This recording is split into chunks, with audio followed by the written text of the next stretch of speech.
बहुत समय पहले रतलाम में सत्यम नाम का एक लड़का रहता था जिसने अपना बचपन जगह जगह घूमकर बिताया था। उसके माता पिता बचपन में ही गुजर गए थे और उसे अपने जीवन को आगे बढ़ाने के लिए बहुत ही संघर्ष करना पड़ा। इसी के चलते वह कई बार निराश होकर समुद्र के किनारे जाकर बैठ जाता। एक दिन वह समुद्र के किनारे बैठा हुआ था और सोच रहा था कि काश उसके पास कोई ऐसा चमत्कार हो जिससे कि वह सबसे अमीर आदमी बन जाए और अपने जीवन को चलाने के लिए इधर उधर न भटकना पड़े। यह सोचकर वह ऊपर वाले से विनती करने लगा और फिर वह चुपचाप वहां जाकर बैठ गया।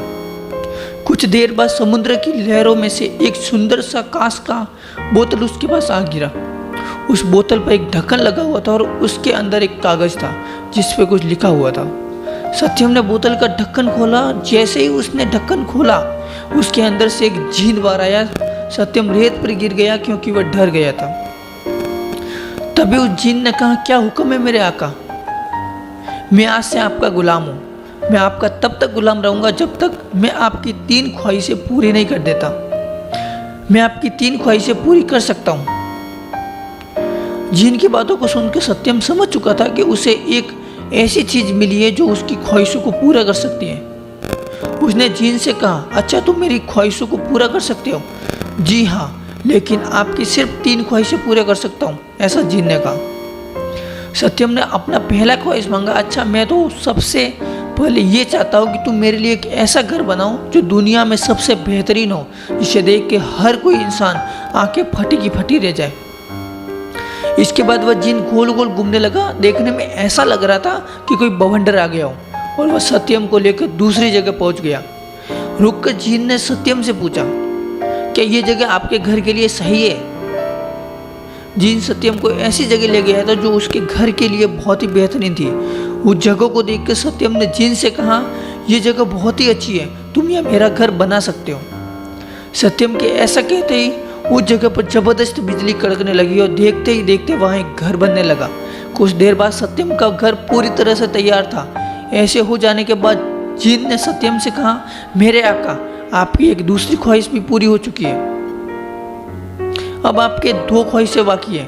आप चाहे तो अभी तुरंत उन ख्वाहिशों को मांग सकते हैं। नहीं नहीं, अभी नहीं, मैं तुमसे बाद में सोच के ख्वाहिश मांगूंगा। अब सत्यम के पास अपना महल था, उसमें बड़े आराम से रहने लगा। अब उसके पास नौकर नौकरानी, खाना बनाने के लिए बेहतरीन रसोइया भी थे। अब सत्यम सोचने लगा कि उसे दूसरी ख्वाहिश क्या मांगनी चाहिए। ये सोच के वह बाजार की ओर चला गया। वह बाजार में उसने कुछ ऐसे बच्चों को देखा जो भूखे थे और दूसरों से खाना मांग रहे थे।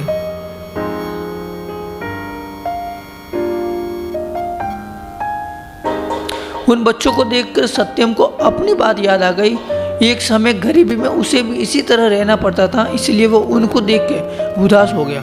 वो उसके लिए कुछ करना चाहता था, इसलिए वह अपने महल गया और जीन से बोला, मैं अपनी दूसरी ख्वाहिश मांगना चाहता हूँ। जी हुक्म करिए मेरे आका, ऐसा जीन कहता है।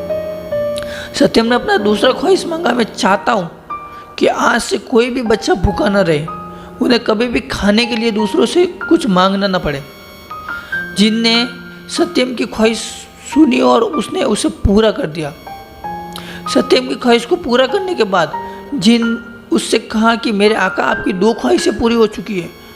अब आपके पास सिर्फ एक ख्वाहिश बाकी है। क्या आप उसे पूरा करना चाहते हैं? नहीं नहीं, अपनी तीसरी ख्वाहिश में सोच के बताऊंगा, ऐसा सत्यम कहता है। अब सत्यम खुश था क्योंकि उसके पास अपना खुद का महल था। बच्चों को अब से भूखा नहीं रहना पड़ गया। कुछ दिनों के बाद सत्यम को एक बात याद आया कि उसकी तीसरी ख्वाहिश बाकी है, लेकिन वह यह भी सोच रहा था कि अगर वह तीसरी ख्वाहिश मांग लेता है तो उसके बाद क्या होगा? क्या वह जीन चला जाएगा या इसके अलावा कुछ और भी होगा? अब सत्यम यही सोच रहा था कि इसके आगे क्या होने वाला है। तभी उसे आज याद आया कि उस कांच की बोतल में एक कागज का टुकड़ा था जिस पे कुछ लिखा हुआ था। वह तुरंत अपने बोतल को खोजने लगा। जैसे ही उसे वो बोतल मिल गया तब उसने कागज बाहर निकाला।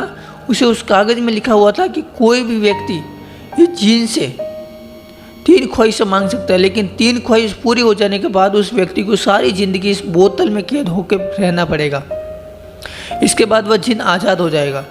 ये पढ़ते ही सत्यम घबरा गया। वह डरा हुआ था और बार बार सोच रहा था कि वह आगे क्या करेगा। तभी उसे एक तरकीब सूझी और उसने जीन को बुलाया। जिन उसके सामने हाजिर हुआ और बोला, मैं क्या हुक्म है मेरे आका? मैं अपनी तीसरी ख्वाहिश पूरी करना चाहता हूँ, सत्यम ने जिन से कहा। जैसे ही जिन ने ये सुना तो अंदर ही अंदर खुश होने लगा और वह सोच रहा था कि वह हमेशा के लिए आज़ाद हो जाएगा, उसे बोतल में नहीं रहना पड़ेगा। फिर सत्यम ने अपना तीसरा ख्वाहिश मांगा, मेरी तीसरी ख्वाहिश ये है कि अब से तुम सारी ज़िंदगी मेरे गुलाम रहोगे और मेरे मर जाने के बाद तुम वापस बोतल में जाओगे। ये सुनकर जिन गुस्से से चिल्लाने लगा, लेकिन वह कुछ नहीं कर सकता था। अगर वह ऐसा करने से मना करता तो उसे अंत काल तक नरक में जाना पड़ता।